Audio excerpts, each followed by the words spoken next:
this is a very simple technique that is known as the sniff, sniff, poo. And this is one that actually it's difficult. This one didn't quite make it into the book, so it's a little bonus for being here today. The sniff, sniff, poo.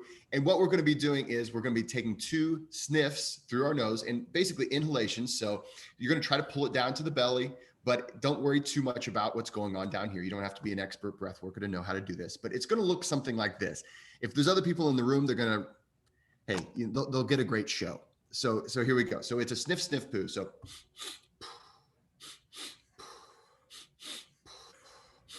all right, keep doing that.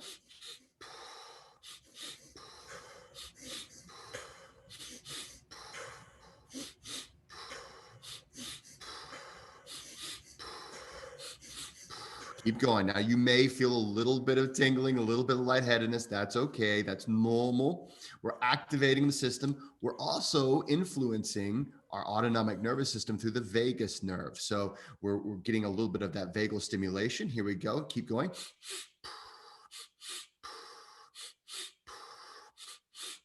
And now we're going to take one deep breath in.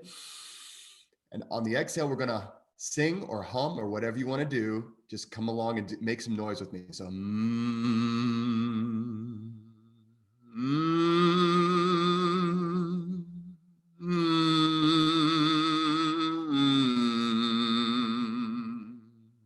deep breath in. Let's do it again.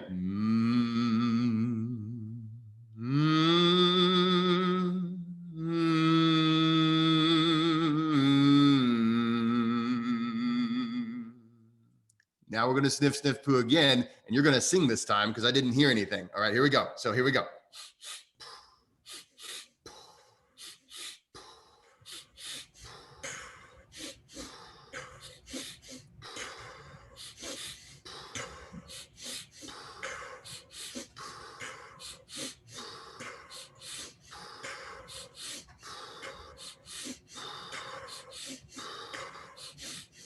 Continue on, keep doing this cycle. Stay with your rhythm, maintaining that rhythm.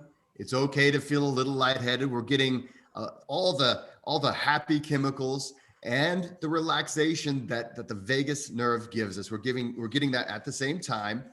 And then we're going to sing again. And I just want you don't have to put on the mic, it's fine.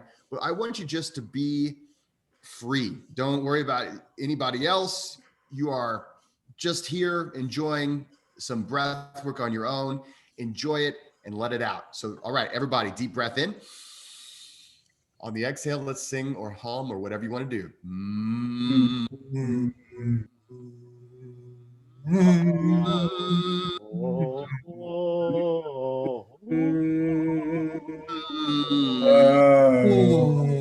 Go, let it out. Deep breath in and let some more out.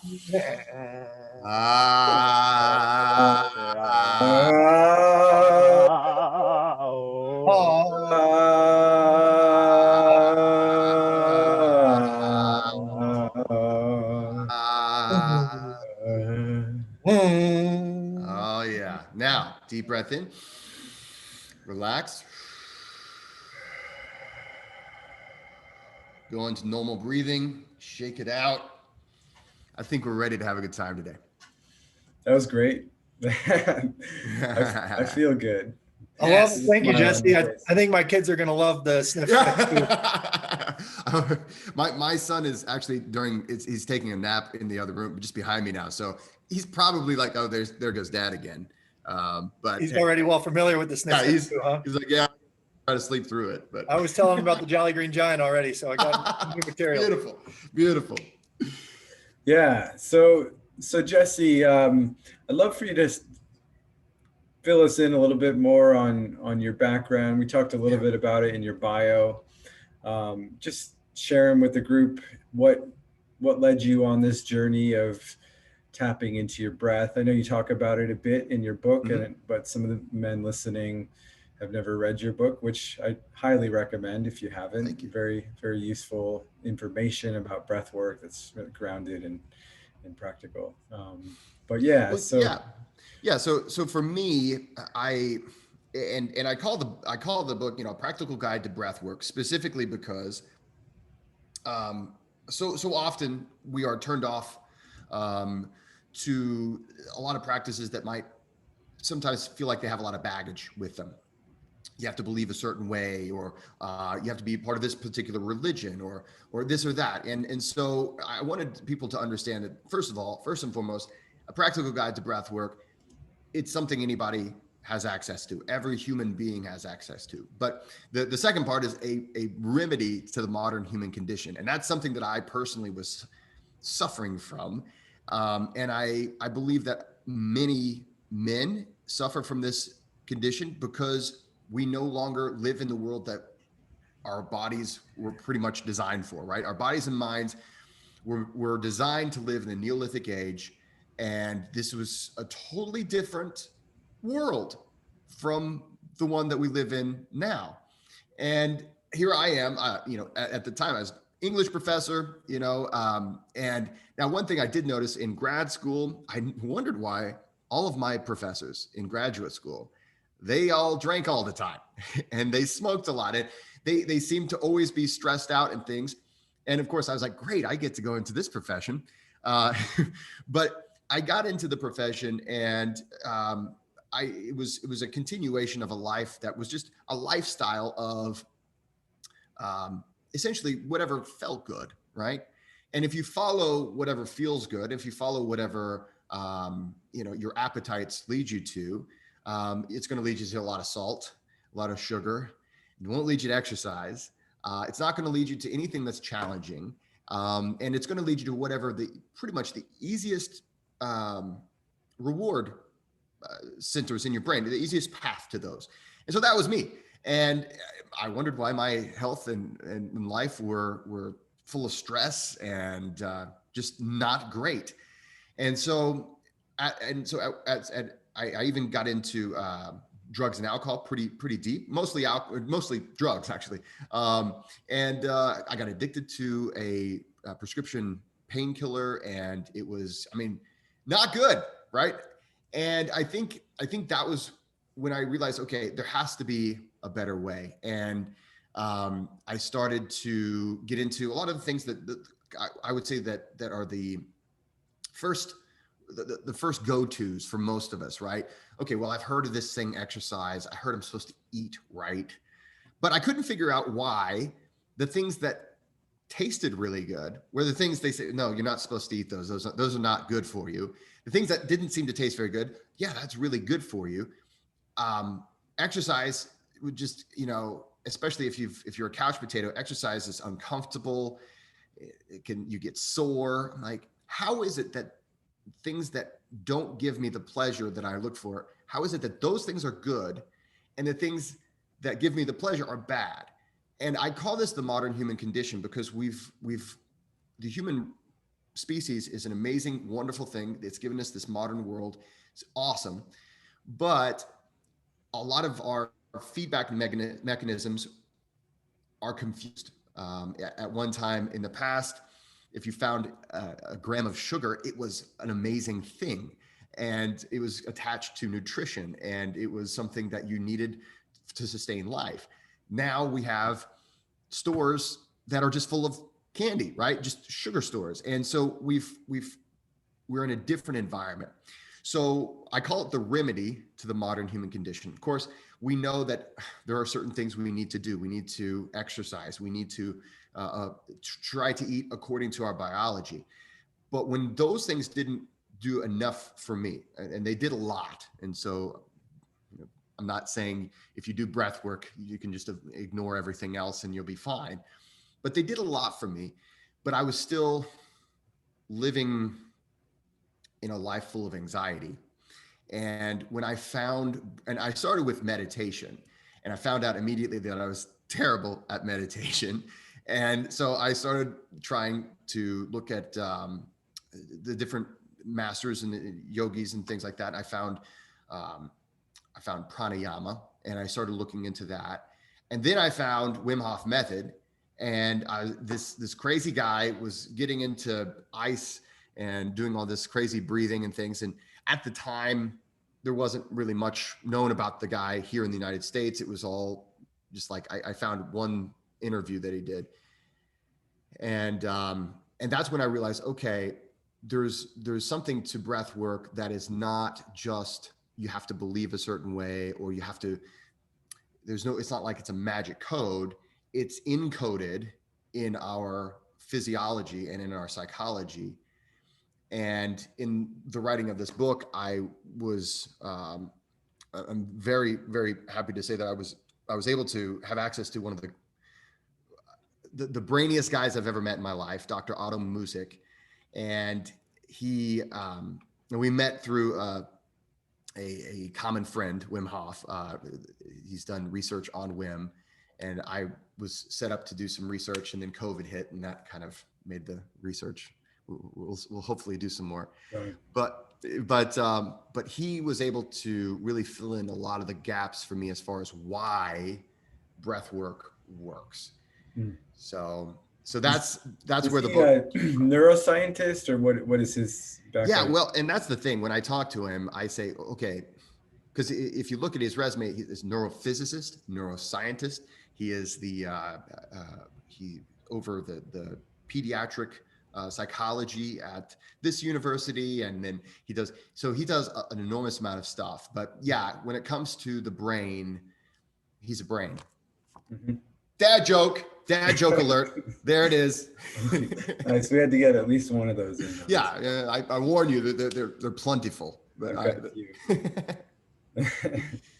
Cool. Yeah. So it's I appreciate that, because there's a lot of people teaching breath work these days, thankfully, and I think Wim Hof really spurred that movement, which is amazing. And it's still, even though it's been practiced for however many thousands of years by yogis, I think Wim was one of the first people to really try to merge it with science and testing. Yeah, Absolutely. There's been research done on meditation and research done on the effects of breathing. And nowadays, in the past 10 or 15 years, it's pretty common to research breath work.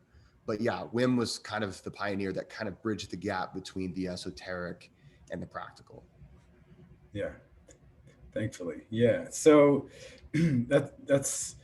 I love hearing your background. I guess I'd love for you to share maybe the arc of growth or transformation in stepping into doing this work. Because like you said, with this modern human condition, and I see this to be true for a lot of men that I work with, and just modern men, is I kind of, my term is around the same thing is domestication. It's like the domesticated man, and we can become sort of addicted to comfort. Yeah, we get habituated around what's comfortable, whereas there's no stretch to need to survive anymore. And so we can, what I see in particular for men is often we use our comforts to numb away the things that we need to deal with and face on an emotional level. In particular, like your own experience with getting into drugs, alcohol, and it sounds like fundamentally it was an anxiety issue at the core, which I think is pretty common. Well, and I think this anxiety, it sprouts from a lot of things. In my book, I quote Kierkegaard, who says, anxiety is the dizziness of freedom. And I think a lot of us guys, we show up to the world and we're not quite sure what we need to do. And that causes us an enormous amount of anxiety. And this is a beautiful thing because we have more freedom. You can choose to be whatever. I don't know what you guys do, but whatever it is, that job didn't exist for Neolithic humans. There was no English professor. Well, there's no professor. You were a hunter or a gatherer. Your livelihood was simply survival, and so your purpose was very clear. You didn't have to try to guess what am I supposed to be doing today, because it was right in front of you, or hopefully not right behind you, because that was it might outrun you and eat you. And so there's a lot of anxiety, I think, that comes from that. I think about Carl Jung talks about, especially whenever we talk about comforts, Another addiction that I see myself, I know I added it to the list. I mean, it was video game addiction, or there's all sorts of what Carl Jung, he talks about the boy must, and I'm paraphrasing here because I can't remember the exact quote, but he's talking about how the boy has to realize that the rewards in fantasy are not as great as the rewards in the real world. But I don't know. I mean, that was not apparent to me as a young man, and that's something that I remember. I mean, and I actually had a guy tell me this one time. He said, why would I go to work whenever I'm slaying a dragon in this video game, right? And Right. so we have this anxiety that comes from, I think, a deep down desire for purpose, and in addition to that, you think about Maslow's hierarchy of needs. We already have most of them, and we didn't have to work for any of them. It was the job of the people who invented homes and electricity and all this stuff, which, hey, thank you guys. I am very happy you did that. But it puts us in this state of, okay, now what? And as we, breathwork isn't going to answer or solve that problem for you, but what it can do is it can put you in the right state to make that decision in a better frame of mind. And in addition to saying, okay, well, I do need to find challenges in life, and I think there's the convincing, right, to convince yourself that those life challenges are worth taking on, because at first everything's really hard. I remember exercise for the first time. I talk about it in the book. A friend of mine said, hey, let's go to the gym. And I was like, really?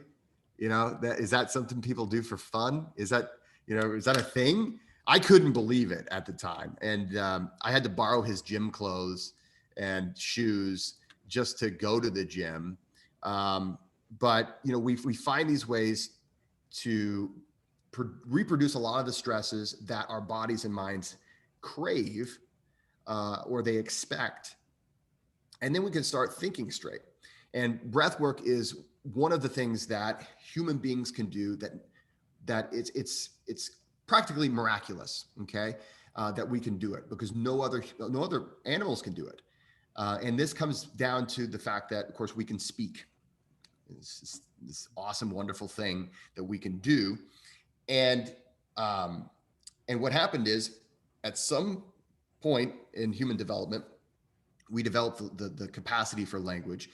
And when we did, we had to be able to modulate our breathing in order for that to work. And so there is, if you think about what I'm doing right now, how weird it would be if I had to go according to automatic breathing, like you just sitting there, inhale, like I'd have to talk, it'd be really weird. And so we have this capacity that we can turn off and turn on at will. What I mean by that is, right now you're hearing me, you're probably not thinking about your breath. Now you are. Now you are. But the thing is, whenever we're not thinking about it, the breath does its own thing. And that's because, just like that part of our programming, we have that in common with everything else in nature that breathes. It's natural. It is, it's influenced by what we call the bottom up influences. So, if you're in danger or something like that, you start breathing heavy and things like that. That's bottom up. Your autonomic nervous system says, hey, we need to power the cells with more oxygen, and awesome, we get that extra charge, and great, that's wonderful. But the thing that we can do, and this is one of the reasons why breath work works, is that the same neural connection that allows us to modulate breath is very close to the part of our brain that affects mood and our emotions. And it also works as a two-way communication doorway with all of the other parts of our autonomic nervous system. So, for instance, if someone were to, if someone were to, like, I don't know, I have one of these trackers. I got it for Christmas. So of course I've been really like, oh, let's see what I can do with the tracker. But whenever you look at, okay, how you breathe when you're sleeping versus how you breathe whenever you're really excited or exercising or, fighting or all these it's different ways. And that's automatic. But you can also breathe that way. And I call it the autonomic nervous system decoder ring. I don't think it's going to take off, but I need to trademark it just to make sure. But whenever you breathe in a certain way, you can influence how you feel. So it's like, I want to feel relaxed. Okay, how can I calm my breathing down to feel relaxed? And that's basically, how do I breathe whenever I am relaxed? Well, that's a good indication of how I should be breathing if I want to send that signal from the top down to be in a relaxed state. Yeah, beautiful. So it's like you're learning how to intentionally control your emotional states, which can be incredibly valuable, right? Because I know with the modern human condition puts us in all these situations where we can get triggered. It could be at work, could be taking care of our kids, could be when our partner is angry at us, and right. And we like to say, I could have ripped his head off, right? Or when we get mad, the thing is, your physiology has your back in that way more than you even know. When you get angry, blood flow changes. The way your body is moving blood and where it puts it changes. So you get mad at somebody at the office over, I don't know, somebody took your stapler. Are we old enough to get that joke? Are we? Okay. So, all right. I like this group. So maybe someone took your stapler, right? And you're mad.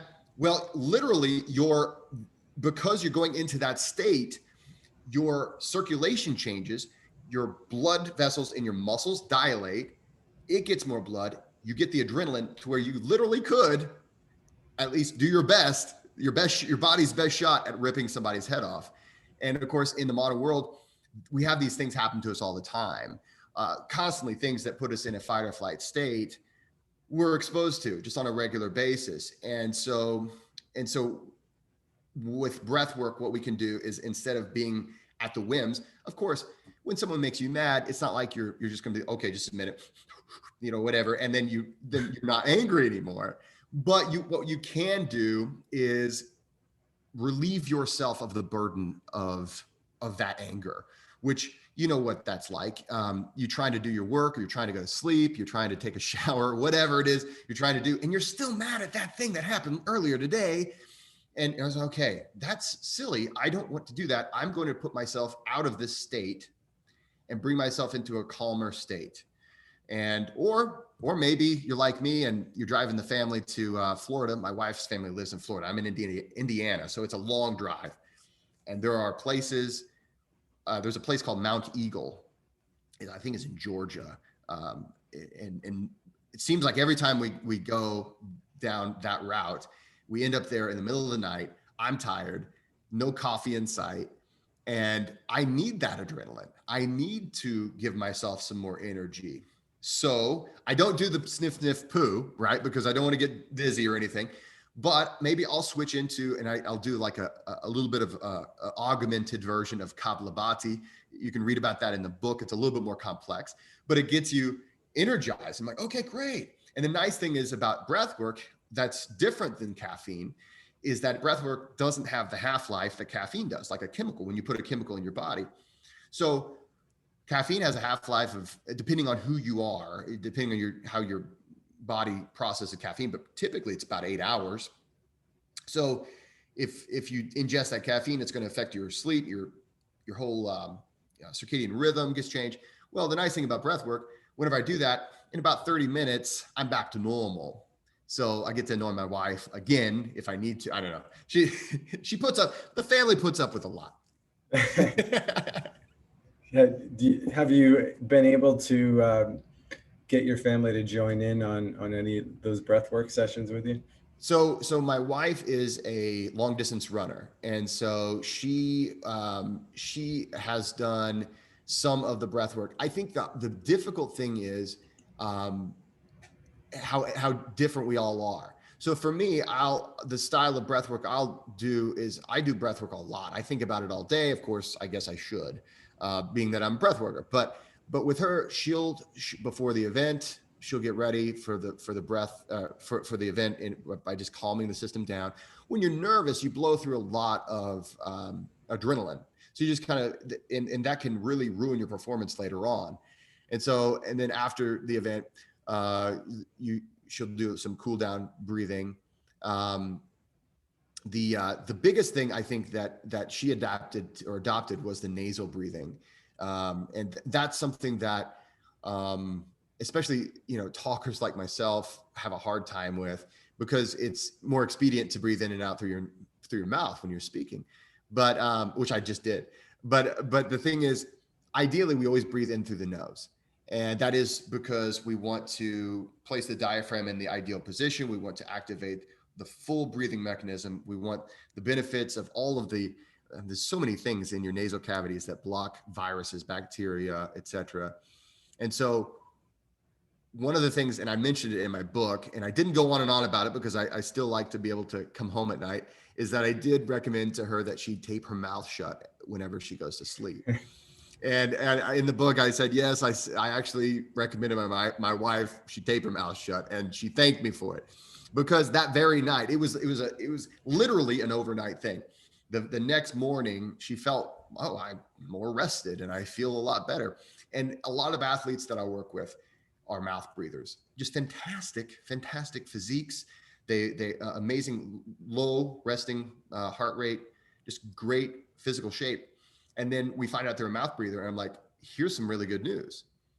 And they're like, well, how's the good news that I'm a mouth breather? Well, once we fix this, you're going to be like superhuman. I mean, just imagine, because once you fix mouth breathing, you recover faster. A lot of them have their skin clears up because they're significantly younger than us.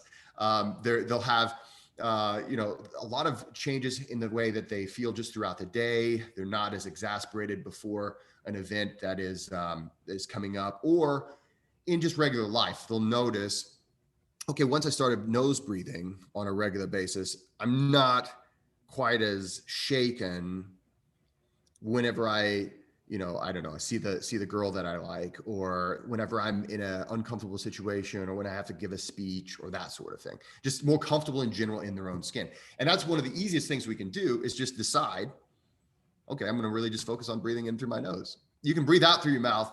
Yeah, that's fine. But in through the nose, out through the mouth, out through the nose, it doesn't make a difference. But in through the nose is a huge boost. And it's not even, I mean, that's not even really a technique. It's just it's why the nose is on your face. Yeah. I found that interesting. And, first off, I just want to name that the second half of your book is really pointing out different approaches to breath work to meet different needs, and Mm-hmm. I haven't seen any other books that address it in the way that you do, in terms of, breath work for exercise routines and things like that. And that's an area of breath work I haven't really even experimented with yet. Like, for me, it's hard to imagine going for a run and breathing entirely through my nose. Like, that's well, there is, it's the aim, but let me just say that there is going to be a place and a time when you're going to break down. Okay. And that's fine. That's totally okay. We train so that time and place is later on in the experience, but there's always going to be a time whenever it's like you are so gassed out. Mm-hmm. Or I also have a lot of times where a person's just like, you know what, it hurt to breathe through my nose. Like my ears were clogging up and things like that whenever I was really going with force. Because if you breathe really hard through your nose, for some people, it can really hurt their ears, or you can kind of get a headache and things like that. Okay. We're not trying to harm ourselves. And so there's going to be times whenever it's fine to breathe through the mouth. Ideally, we always breathe through the nose, because when we do that, we're using our respiratory system at its fullest function. And one of the reasons why we breathe we feel the urge to breathe in and out through our mouth whenever we're exercising is actually our CO2 tolerance. And so what happens is whenever we produce energy through our cells, so our mitochondria are the powerhouse of the cell, when we do that, one of the byproducts is CO2. So the more energy you're expending, the more CO2 you're going to produce. Therefore, you're going to feel the need to breathe faster because you need to do a gas exchange. It's not that you're low on oxygen. It's just that you are high in CO2. CO2, if you have a higher level of CO2 is a vasodilator, and it is required for oxygen to be dispersed throughout your tissues. So what we want to do is have as high of a level of CO2 as we can tolerate, because it actually improves our overall performance. The problem is, how much can you tolerate? And most of us, have, and the average person has a lower level of CO2 tolerance just because of, it's just like the reason why we have poor posture. And it's the same reason why it's hard for us to do a squat, because we've been living in, chairs for our whole lives. It's not like something that's set. It's something that over time, if you work on it, you can improve. And that's something that CO2 tolerance, and I'm going all over the place. So I appreciate it. I mean, I'd love for you to just speak to, like, how do you know you're CO2 intolerant? Like, is there a physiological response? Here we go. We're going to check it out right now. Okay. So if you have a stopwatch or a timer, we're going to test your CO2 tolerance right now. This is the easiest way to test. It's the one that I do every morning. And one of the reasons why we want to improve our CO2 tolerance, not just for athletic performance, it's also because there's a correlation they've noticed with the higher your CO2 tolerance, the higher your stress tolerance. Okay. And CO2 is something that we can measure, and you can see a measurable change. So it's a great way to check this out. So what I'd like you to do is, let's see, we're just sitting here. I'm going to let a little time pass because I want you to breathe normally for just a minute. Okay. You're breathing, right, guys? Good. So what we're going to do is we're going to take a deep breath in, as far deep as you can, in through your nose, and you're going to exhale through your nose. Now, don't do it just yet. You're going to exhale through your nose, and you're going to see how long you can make that exhale last. So you're going super, super as slow as you possibly can. Now, one of a few things is going to happen. One, you're going to swallow. If you have the swallow response, go ahead and stop the timer. Okay. Even if you had more air in your lungs, that's your CO2 tolerance. That number is going to be. If you feel exasperated, you just need to, you feel uncomfortable, I need to breathe again. Okay, great. Go ahead. And once you just empty that out, stop the timer. That number is your CO2 tolerance. Or if you completely empty your lung and it's totally empty, stop the timer.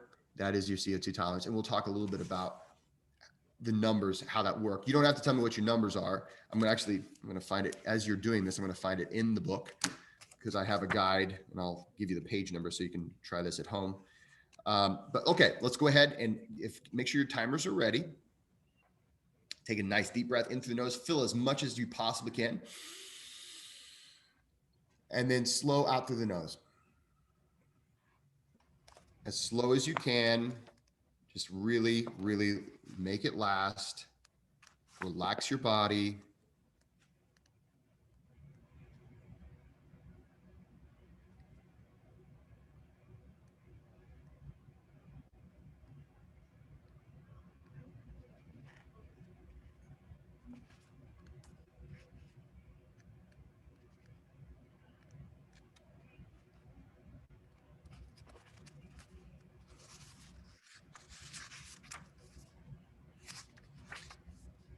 Whenever you finish, just go ahead and back into normal breathing.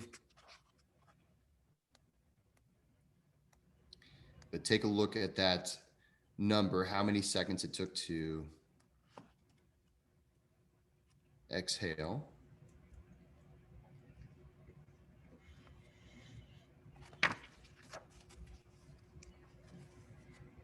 Okay.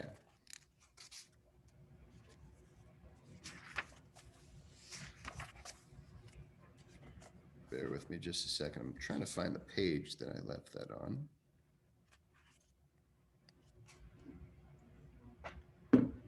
I've got my copy with me here. Let me see if I can trace it down. Here we go. Found it. Right. Gotcha. So it's on page 119 if you have the book.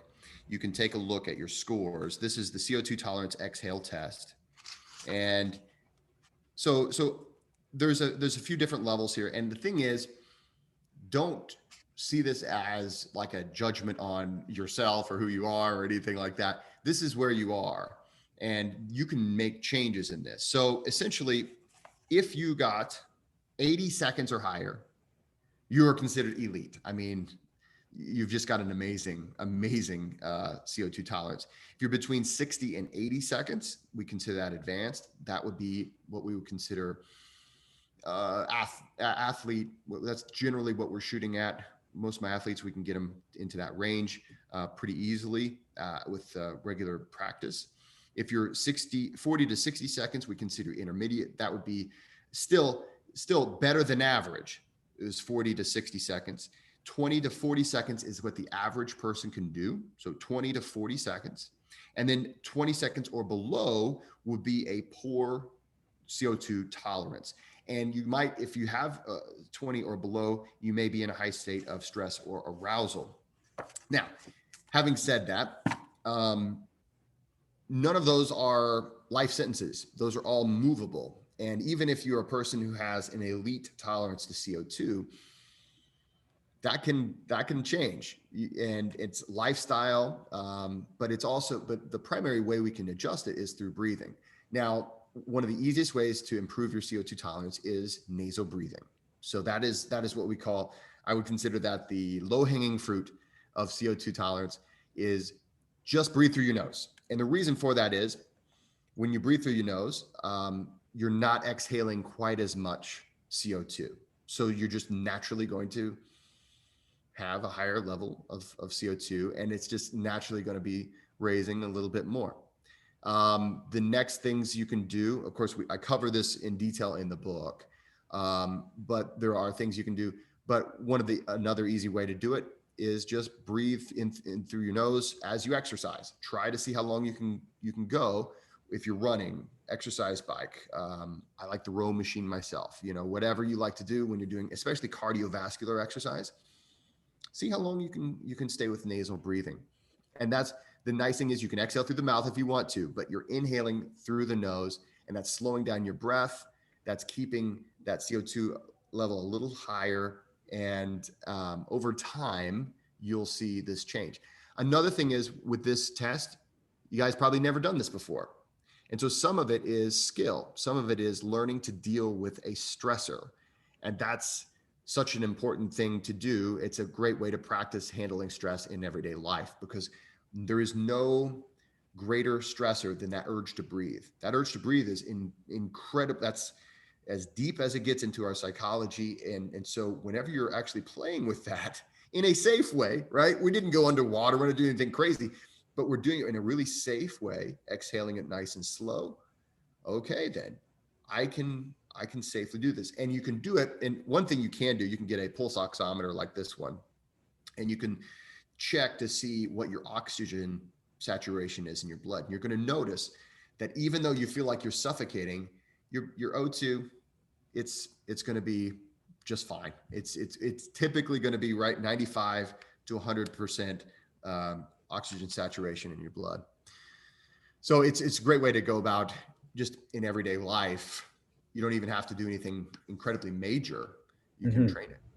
Yeah, that's great. And I really want the men here, the men watching this video, listening, to really take into account the application of that, even beyond athletics.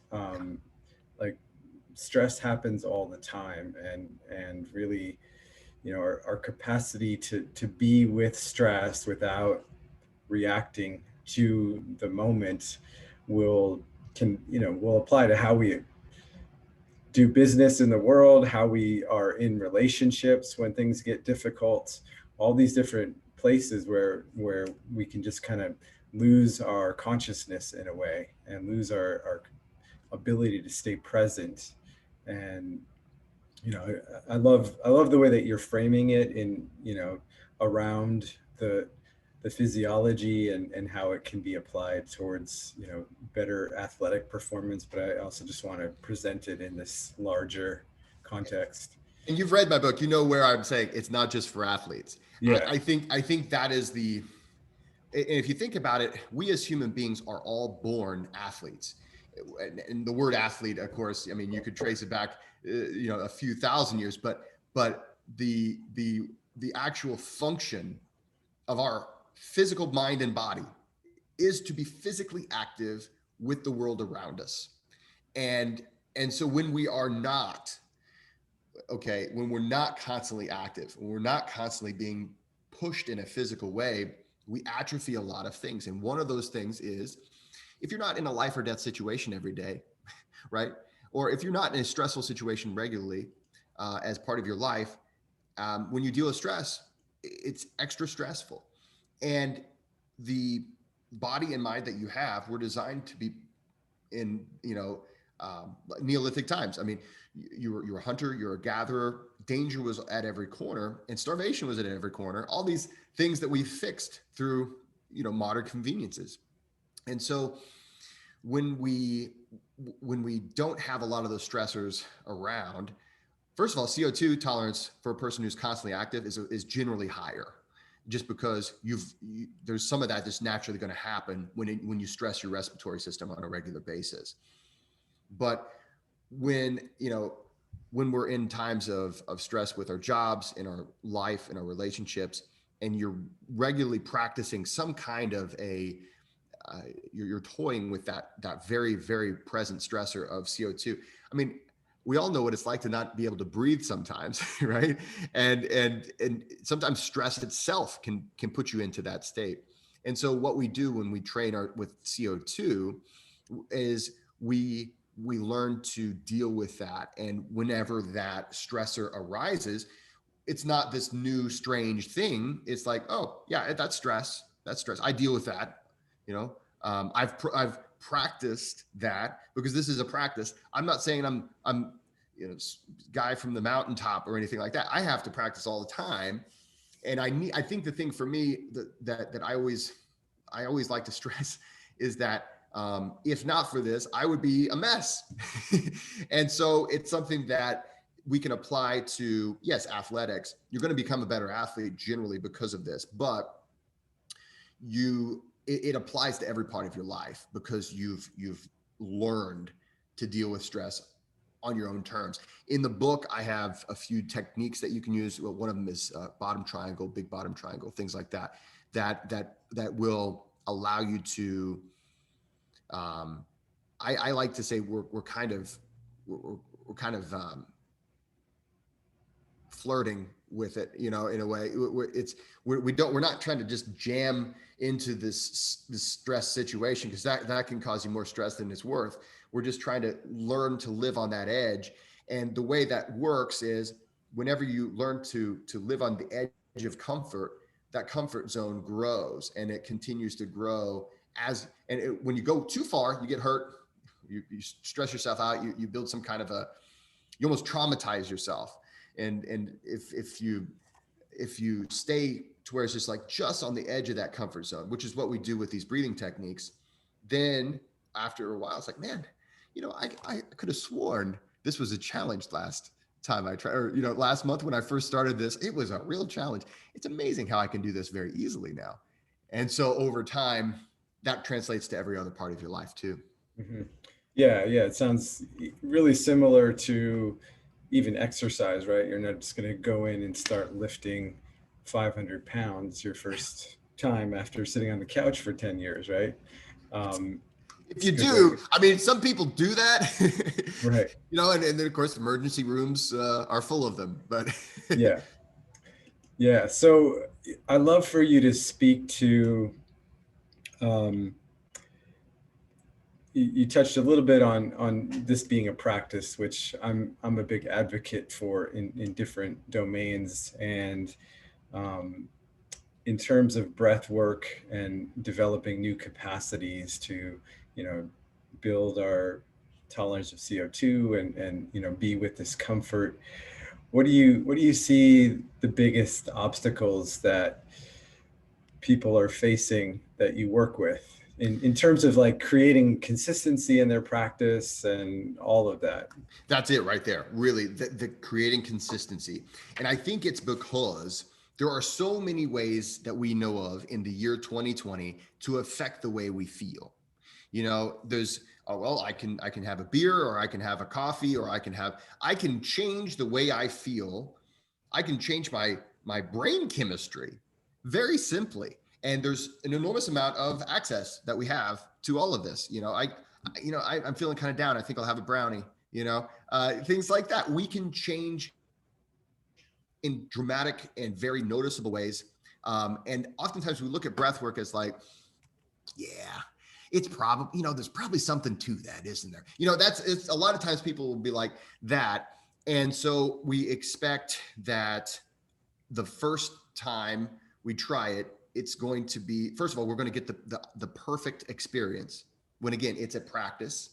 It's just like, the first time you tried to tie your shoes or dribble a basketball or play a guitar or whatever, it was not an optimal performance, right? It was like, how does this stuff work?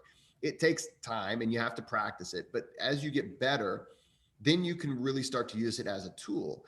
And the cool thing is now, and you have this way to communicate with your body that other people walking around you may not be aware of. And that's the reason why I wanted to make this so accessible in the book, is because I was just blown away. The more I looked into it, the more I was like, this is, we have a lot of people with that are, I think we're familiar with the fitness industry, right?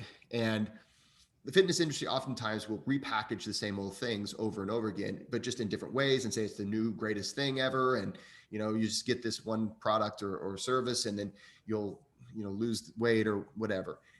In the breathwork world, or in I would say maybe the alternative health world, we see a lot of that too. But really, breathwork is something that belongs to everybody. It's like I say in the book, it's everyone's birthright. And it literally is something we have access to all the time.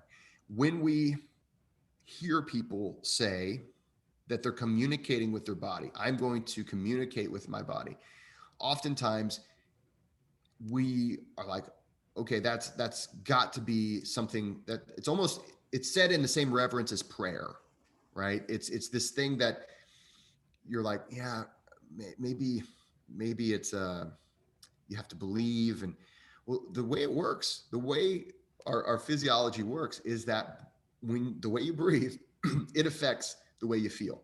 And it's doing that right now. It's constantly doing it. It's never not doing that. And so whenever I work, the vast majority of people I work with have a hard time developing a regular daily practice, because they'll come to a workshop or a class that I'll put on, and they'll have an amazing experience. And then I'm not there the next morning, right? I can't go home with you.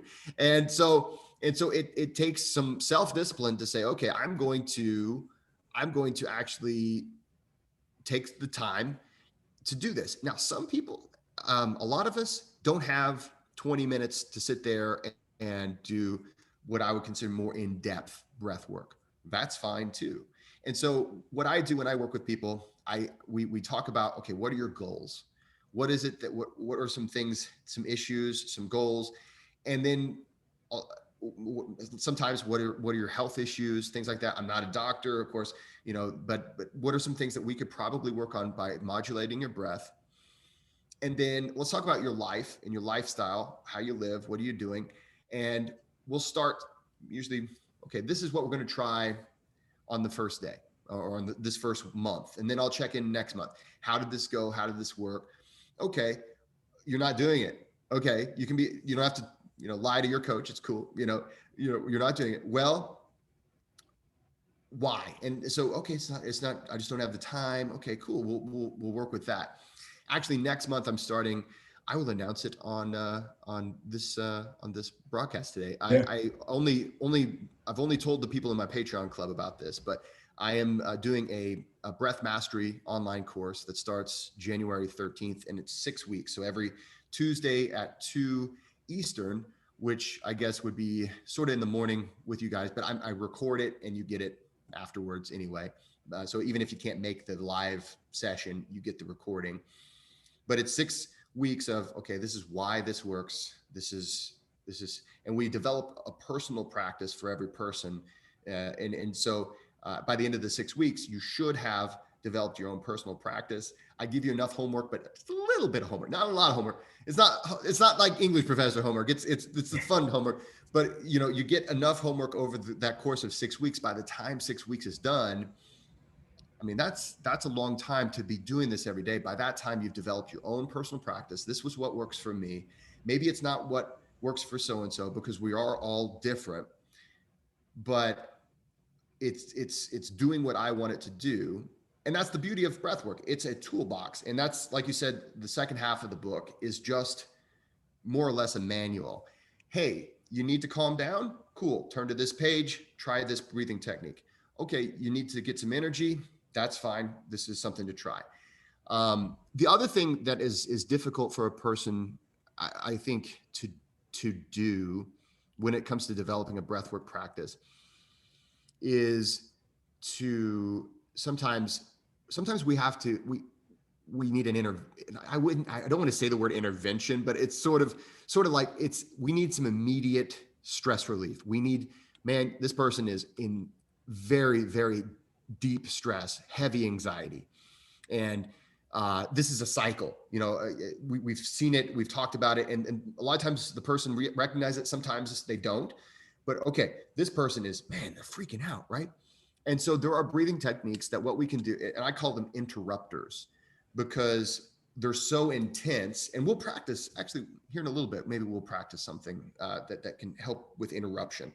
But there's so there's some breathing techniques that are very intense, and you literally, it breaks that chain of anxiety and stress and worry, and it's almost impossible to think when you're doing that. It's just like, I have to be present. I can't think about, well, I'm worried about this or that. And so those are the two biggest ones that I see. Is I just, for some reason, can't stay consistent, can't figure out how to work breath work into my life. That's what I'm here for. And then the other one is, I'm just so freaked out right now that I need something now, and we need to do it. And so we could do that as well. Yeah. In a few minutes, we'll do a little bit more of an extended practice, which I'm really looking forward to.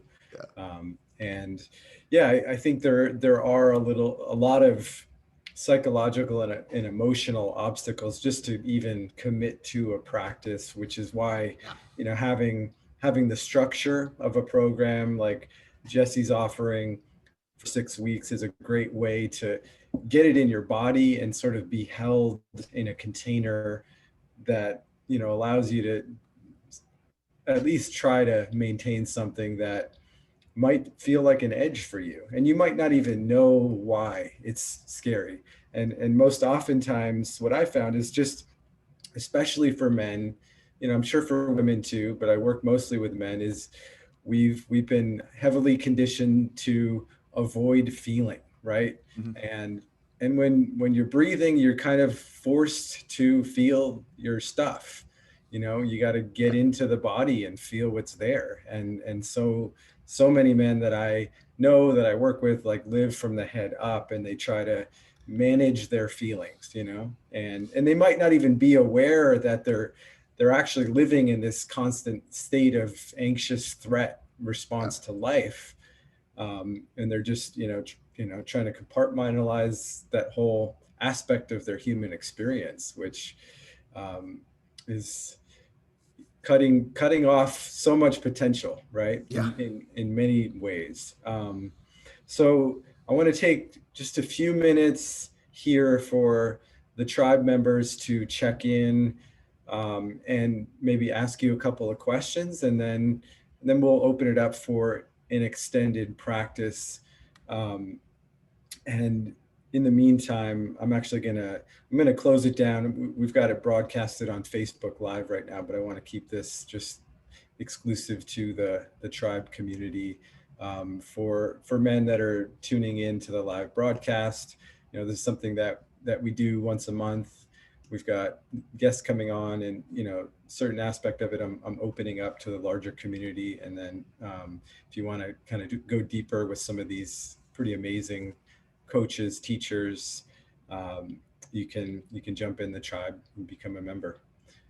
So we'll see you guys later. And if I can figure out how to stop it. There we go.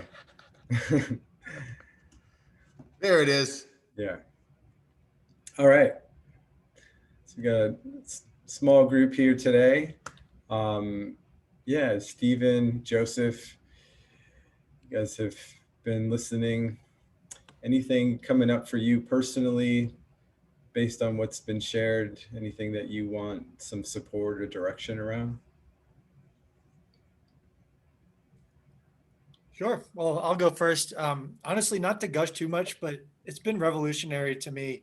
And I've been resistant to this type of thinking my whole life for a variety of reasons I won't get into right now. But I kind of stumbled backwards into Soma had posted a breathwork, and I'm kind of in a seeking mode because I have been dealing with a lot of stress and anxiety and other things due to my personal life and relationships. I've just been trying everything, meditating, yoga, like things that I never would have tried before. And I'm getting value from each one. I'm like, holy shit, like maybe I should cast a wider net. And somebody, I don't even know how I stumbled across Soma's breathwork. But I was just doing it the same as I do meditation, no expectations, no anything, just that 8-minute kind of deep breathing, and I had such a powerful emotional release that I was not expecting. I was just expecting it to be like a normal meditation thing. And to me, that, especially not going in with any expectations or even knowledge, like I hadn't heard any of this stuff before. Yeah. I'm like, holy shit, there's something to this that I really like. That got past I have so many filters as like a rational skeptic of like, well, like it's not this or it's confirmation. But like that experience to me was like, I really near down and look into this. And then I guess through serendipity or fate or whatever, he's recommended this book.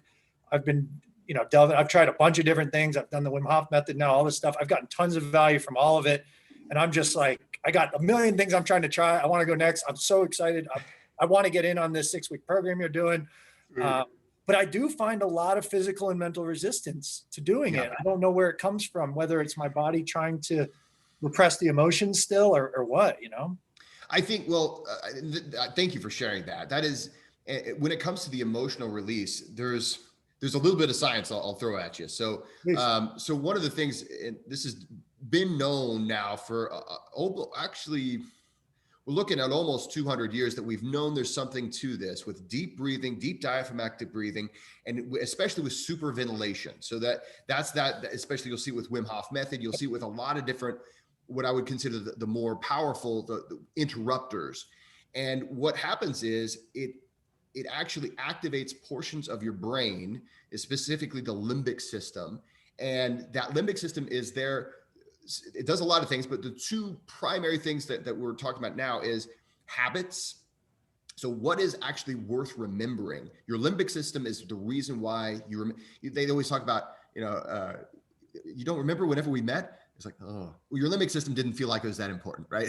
And so, but the thing is, your limbic system decides on what is important to remember. It also processes the vast majority of your emotions and holds them there. And so there's a lot of theories that are kind of around this, but what we've seen is what we would consider Olympic meditators can activate that. Also, whenever we do superventilation, we go to that level of an Olympic meditator very quickly. And what happens oftentimes, and I talk about this in the book a little bit. I don't know if you've made it to that part. Yeah, no, I've read it where we're storing those emotions in our limbic system. Yes. And it really resonates with me. Yeah. And it's amazing. I've been in breathwork sessions and practicing as a practitioner, not even leading it, next to friends of mine that just break down crying and just to have this amazing release and then move on with their lives in a happier, less, just leaving that baggage behind. And yeah, I can completely relate to having resistance. I want to muscle just about everything. That's just kind of how my life has always been. And with this, you really let it go. You have to learn to just let it go. And there's something beautiful about that. So I'm glad I'm glad there's a lot of awesome stuff. There's a lot of just weird stuff out there, but I will say, breath work, meditation, those things, I don't know how you can go wrong. I do know how you can go wrong, but I know how you can go right. And that's why I wrote the book. So to keep you from just going crazy with it. But yeah, getting deep into meditation, deep into breath work, they're both accessing that same part of your brain. Yeah, it can be really liberating. Thank you for sharing. I don't want to monopolize all the time. Just wanted to mention real quick. I've been talking about this with my wife, who's a doctor who also has done neurology research, is a Kundalini yoga instructor, and is super interested in these ideas of these things being stored in the limbic system. It might be something to follow up with you on later. She's doing some research that may even be relevant, but I'll table that. Just one quick thing. I'm about to go out on a cold snow bike ride. What would you recommend as thing to do during that? Just a little something, and then I'll shut up. Yeah, that's okay. And for any questions when it comes to cold training, the best when you're breathing, it is through the nose. So literally slow, and that's because you want that circulation. You want to keep that circulation going and keep those blood vessels open to keep you warm, especially your extremities if it's cold outside, to help you prevent from getting frostbite and any other kind of unpleasantries that can come with overexposure. It's good advice. I enjoy it. Yeah. Thanks, Stephen. Appreciate that. Joseph, you want to jump in with anything? Yeah. I have like a million questions, but I'll keep it tight. Thank you, brother, for popping on here. I've really been enjoying your YouTube channel, and awesome. I haven't had a chance to read the book yet. Our lit circles. I have a stack this big. I've got a stack over here. Yeah, I know how it is. It's great. It's great browsing material, but I really appreciate your jovial and just authentic approach to this. I think it's so beautiful in the West. This is kind of catching on, and so I appreciate how you practice this and teach this. I would like to. I don't think there's gonna be time, so maybe we'll ask Soma in the group to get you back for a cold therapy or a cold training interview as well, because that's been that's been really exciting for me. But my question is, I've been playing with breathwork, and Soma's been really helpful in that. And there's this, I've just kind of glossed over it, but there's this book that came out called Breathe, and maybe you're familiar with that. James Nestor? Yeah. And so there's all these kind of correlations now with mouth breathing. And I just was curious about your understanding of what's so much different and what's happening when we're mouth breathing that's creating, there's some correlation to health issues. Yeah. So the primary thing is it has to do with the autonomic nervous system and how. So the autonomic nervous system is basically, it informs your body as far as where circulation should go, what hormones should be produced, what hormones should not be produced.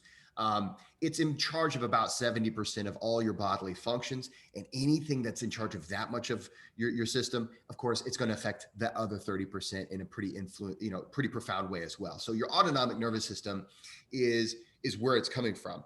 Now, the autonomic nervous system normally, for every other animal that is on the planet, it's 100% in control of your breathing, just like it's in control of your heart. So for every other animal in nature, you couldn't control your breathing any more than you can control your heartbeat or your digestion or anything like that. So what we can do is, I guess in this case, it's a two-edged sword. Because we can influence our breathing, we can send signals to our autonomic nervous system.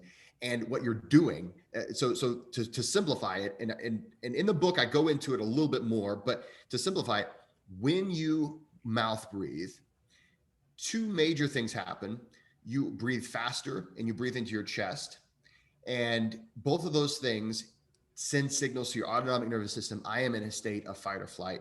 So what that does is it produces hormones that are stress hormones. And it produces, it changes in your digestion, your heart rate, your blood flow. So everything is in a state that originally, like early humans, and animals in general are very rarely in a state of fight or flight.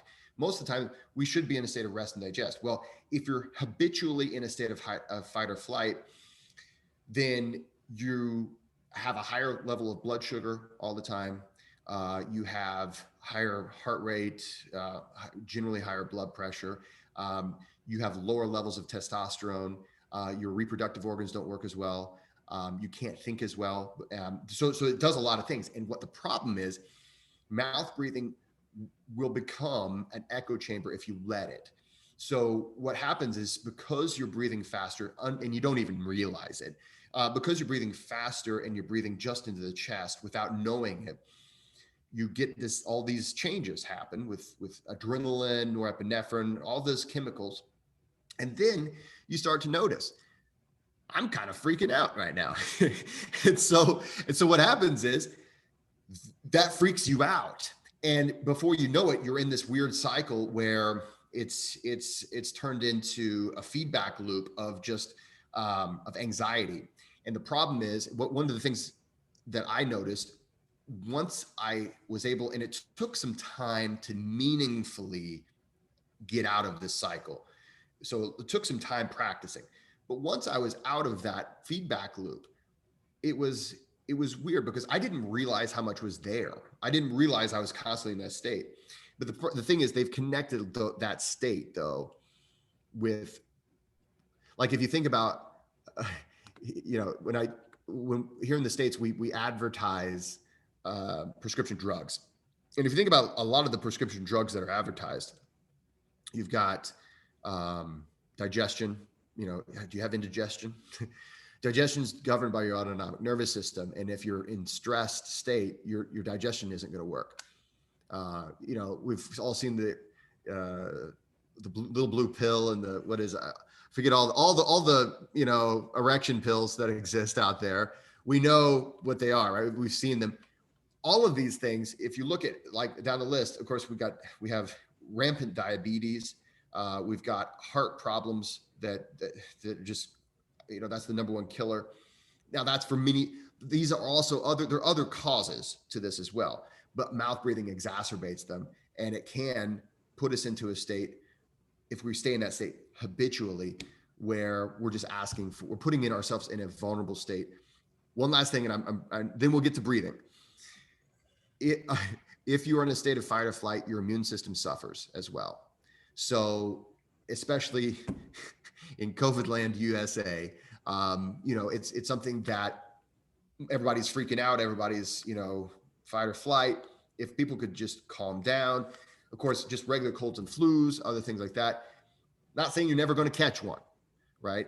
But it puts you in a better state of defense for whenever you experience the viral load that is just regular life living as a human being. So awesome, man. Yeah, that's sound wisdom. So let's do some breath work. Yes, let's do it. Okay. So what we are going to do, guys, we will be doing some superventilation. And so this will be actually this particular practice. It's a variation of what's on page 190 in the book. I'm varying it a little bit just because if you haven't read the book, there's some techniques that you may not be familiar with. So all of these should be easy enough to follow along. Is that the one that's like a souped up version of the Wim Hof method? Well, I would not consider it. That's not how I describe it. Okay. But this superventilation is one way. So the Wim Hof method uses superventilation. So there's other methods that do superventilation as well. I wouldn't even call them methods. I call them techniques, right? So it's kind of like how basketball has running in it. Wim Hof method has superventilation in it.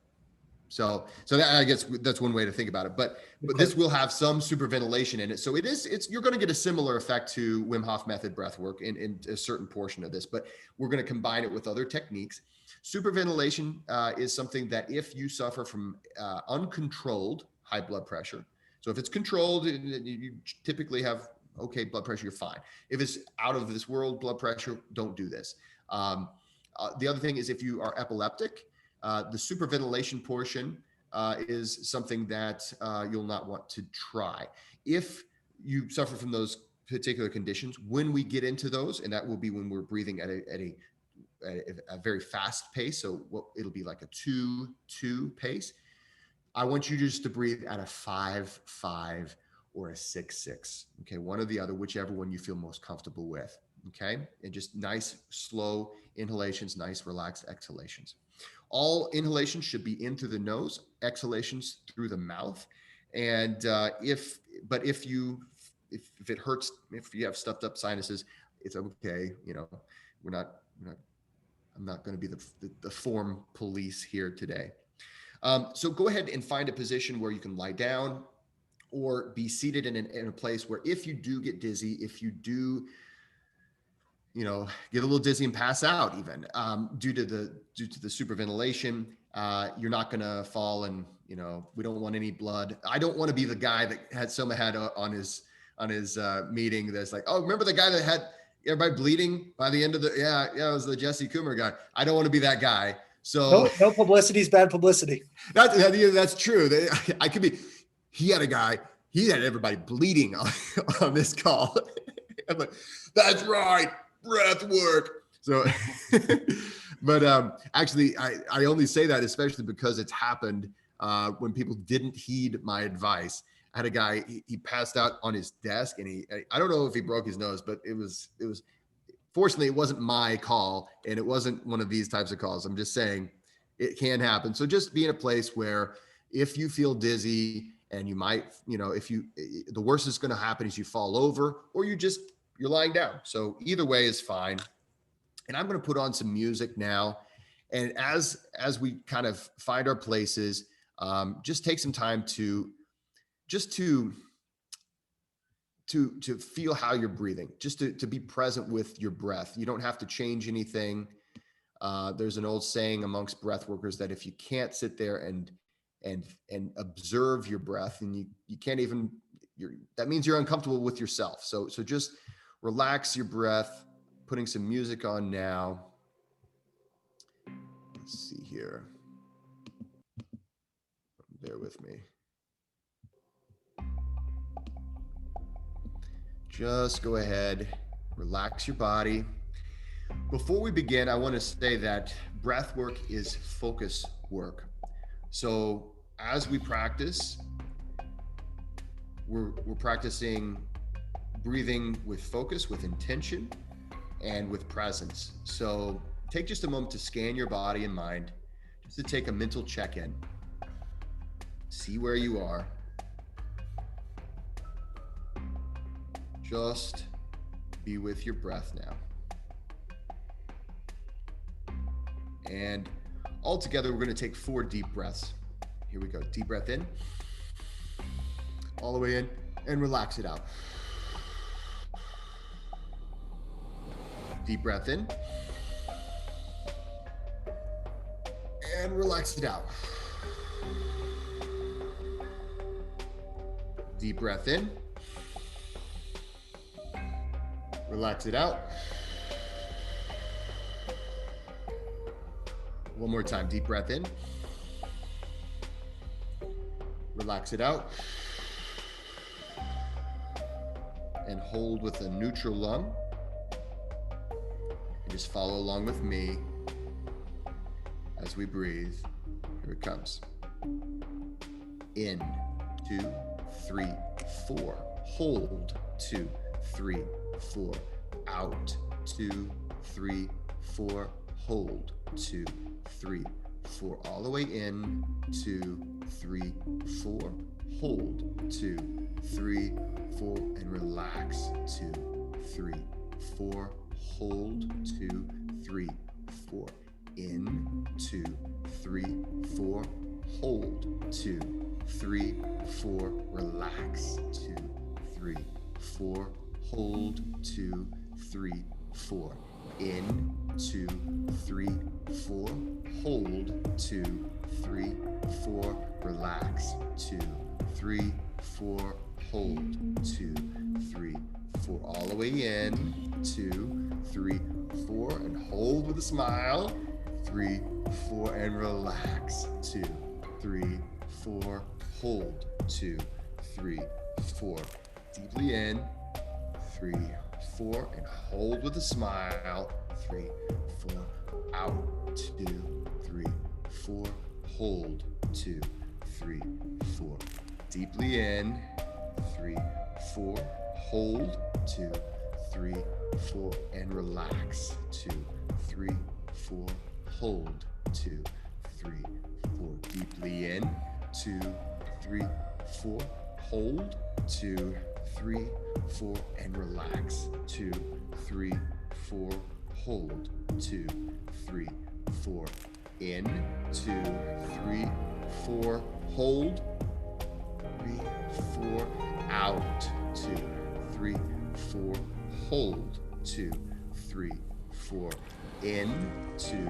3, 4, hold, 2, 3, 4, and out, 2, 3, 4, hold, 2, 3, 4, switching over, in, 2, 3, 4, hold, 2, 3, 4, out, 2, 3, 4, in, 2, 3, 4, hold, 2, 3, 4, out, 2, 3, 4, in, 2, 3, 4, hold, 2, 3, 4, out, 2, 3, 4, deeply in, 3, 4, and hold with a smile, 3, 4, and out, relaxed, 3, 4, deeply in, 2, 3, 4, hold with a smile, 3, 4, and let it go, 2, 3, 4, in, 2, 3, 4, hold with a smile, 2, 3, 4, let it go, 2, 3, 4, in, 2, 3, 4, hold, 2, 3, 4, let it go, 2, 3, 4, in, 2, 3, 4, and hold with a smile, 3, 4, out, 2, 3, 4, in again, 3, 4, hold with a smile, 3, 4, and let it go, 3, 4, in, 2, 3, 4, hold, 2, 3, 4, let it go, 2, 3, 4, and now hold. Now deep breath in, let it go,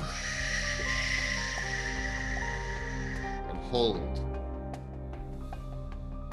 We're going to go into superventilation. If you have any of those health conditions, just go to 5-5. We're going to do 2-2 when I tell you to. And in, 2, out, 2. All the way in, 2, out, 2. All the way in, 2, out, 2. Filling your belly and your chest, and then letting it go. Belly and your chest, letting it go. In, 2, out, 2. In, 2, out, 2. Belly, ribs, chest, let it go. Belly, ribs, chest, let it go. In, 2, out, 2. In, 2, out, 2. Belly, ribs, chest, let it go. Belly, ribs, chest, let it go. In, 2, out, 2. In, 2, relax, 2. In, 2, relax, 2. In, 2, out, 2. Belly, ribs, chest, let it go. Belly, ribs, chest, let it go. In, 2, out, 2. In, 2, out, 2. In, 2, out, 2.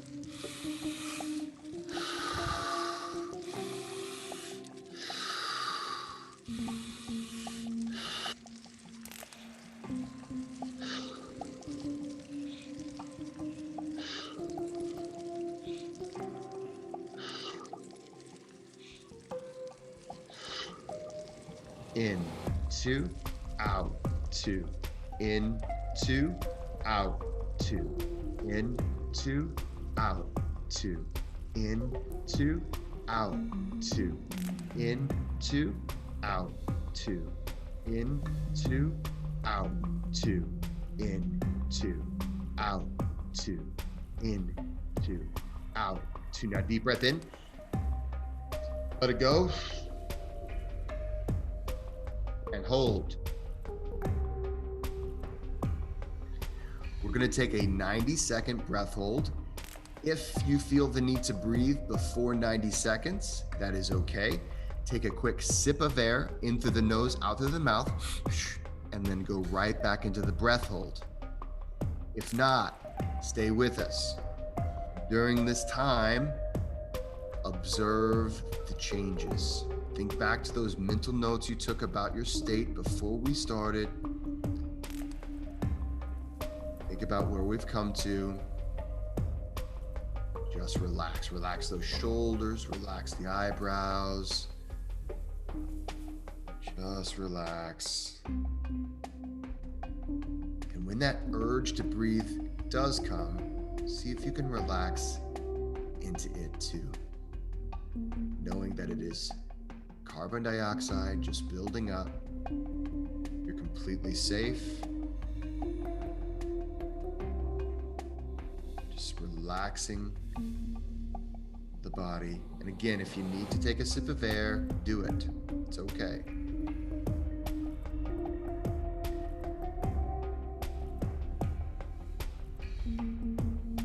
Almost there.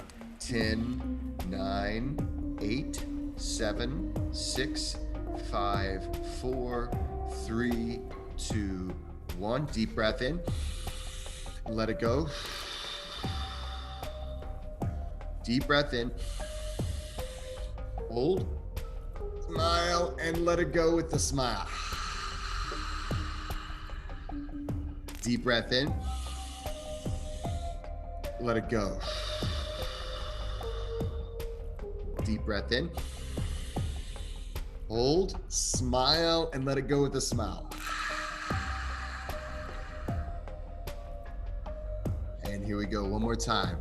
In, 2, out, 2, in, 2, out, 2, in, 2, out, 2, in, 2, out, 2, in, 2, out, 2. Deeply in, 2, out, 2. Belly, ribs, chest. Let it go. Belly, ribs, chest. Relax the exhale. In, 2, out, 2, in, 2, out, 2, in, 2, out, 2, in, 2, out, 2, in, 2, out, 2, in, 2, out, 2, in, 2, out, 2, in, 2, out, 2, in, 2, 2, in, 2, out, 2, in, 2, out, 2, in, 2, out, 2, in, 2, out, 2, in, 2, out, 2, in, 2, out, 2, in, 2, out, 2, in, 2, out, 2, in, 2, out, 2, in, 2, out, 2, in, 2, out, 2, in, 2, out, 2, in, 2, out, 2, in, 2, out, 2, in, 2, out, 2, in, 2, out, 2, in, 2, out, 2, in, 2, out, 2. Deep breath in. And let it go. Just find a nice neutral lung, nothing crazy. Don't have to push it out.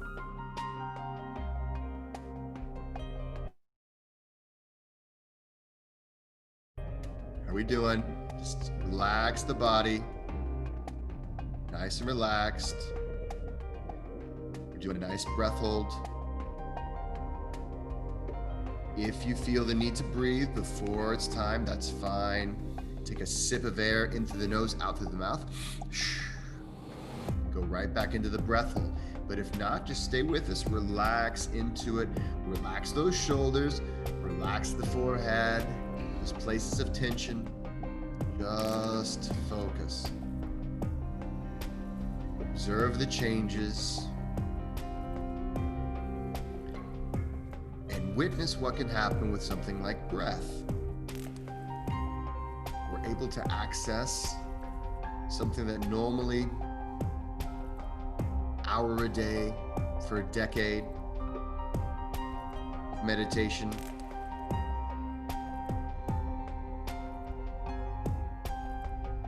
Just be present.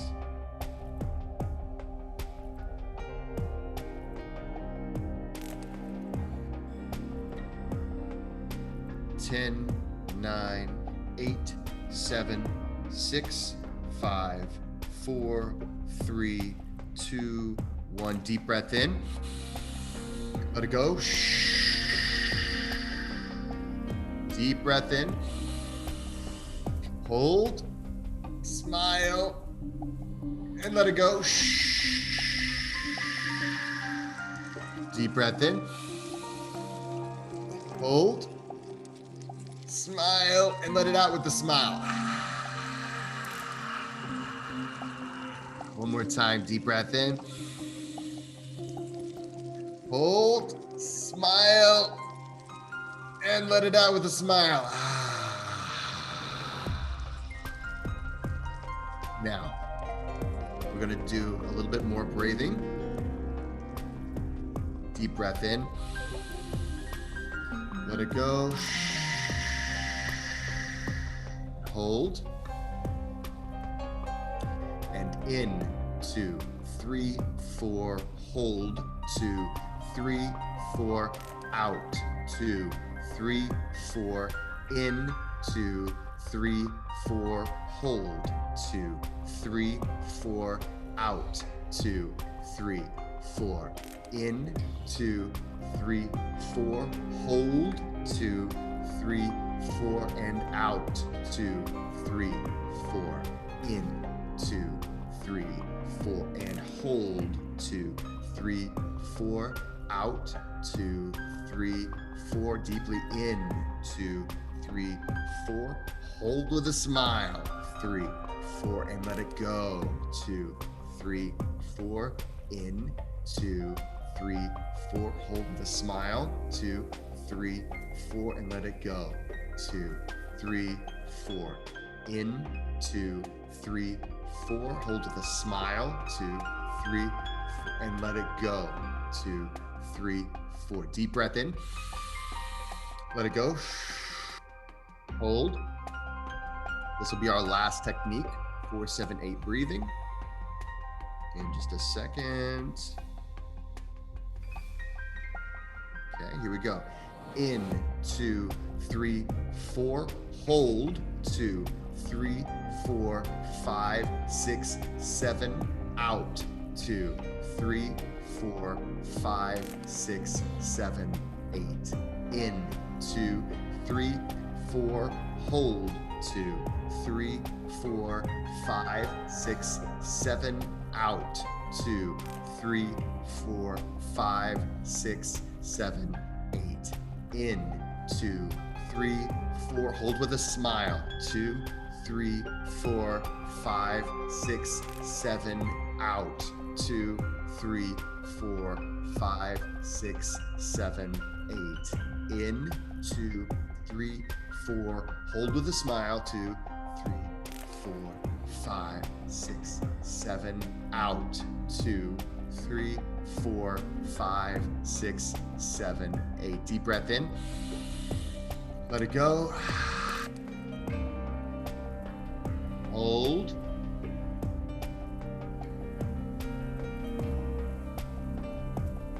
Deep breath in.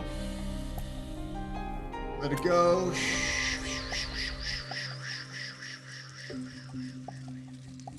Hold.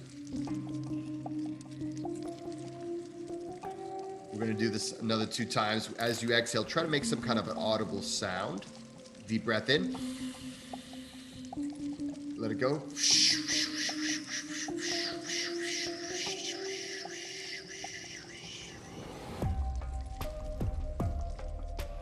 Hold.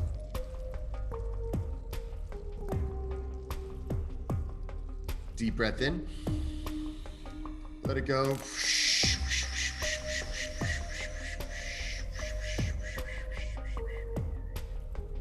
back into normal breathing. Take some time to observe the changes.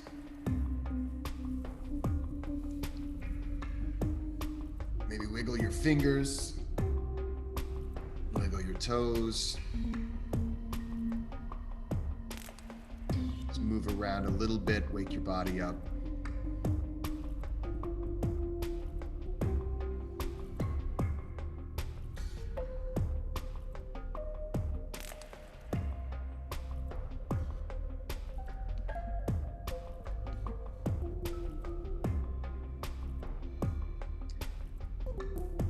Just take a few minutes to come back to planet Earth.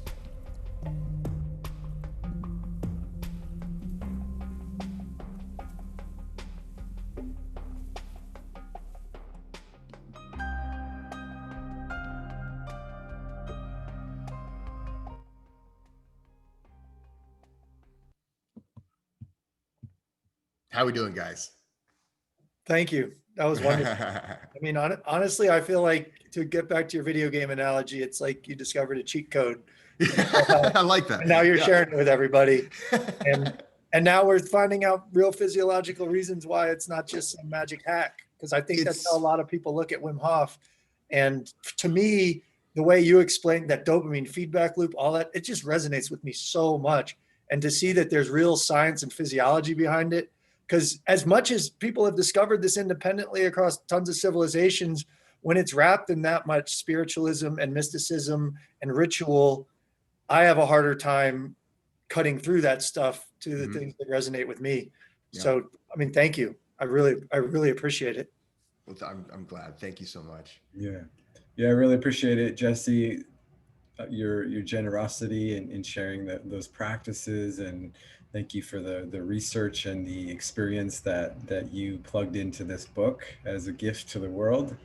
Very grateful for you supporting the tribe members in our community and deepening into our own personal practices.